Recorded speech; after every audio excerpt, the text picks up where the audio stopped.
بسم اللہ الرحمن الرحیم۔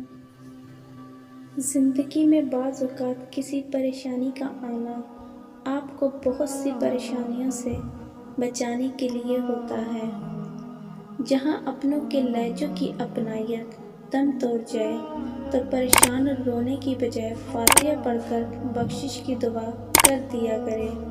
بے شک اللہ سبحانہ و تعالیٰ صبر کرنے والوں کے ساتھ ہے۔ صبر اور نماز سے مدد لیا کرو، بے شک اللہ صبر کرنے والوں کے ساتھ ہے۔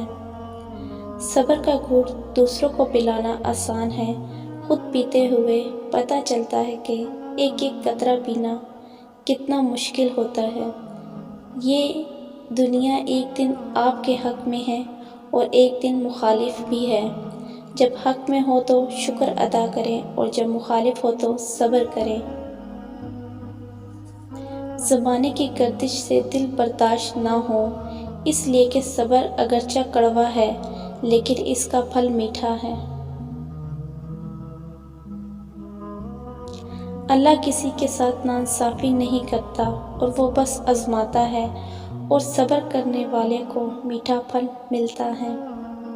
صبر کرنا سیکھ لیں، اللہ سب جانتا ہے۔ وہ جانتا ہے آپ کب کن وقتوں سے گزرے ہیں۔ یقین کریں وقت بدل جائے گا، کیونکہ تبدیلی کائنات کا اصول ہے۔ جب زمین تمہیں تنگ لگے تو آسمان کی جانب دیکھنا، نم آنکھوں سے مسکرانا اور کہنا، اچھا تو ایسے راضی، میں بھی ایسے راضی۔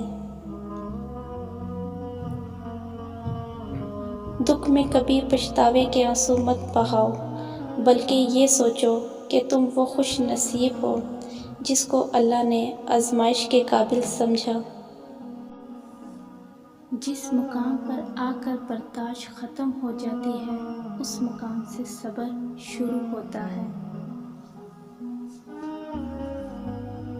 زندگی اس طرح بسر کرو کہ دیکھنے والے تمہارے درد پر افسوس کی بجائے تمہارے صبر پر رشک کریں۔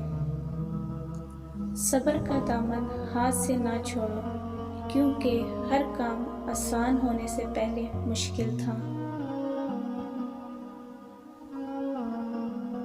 صبر کے معنی یہ ہے کہ مشکل تو ہو لیکن وہ کسی سے بیان نہ کی جائے۔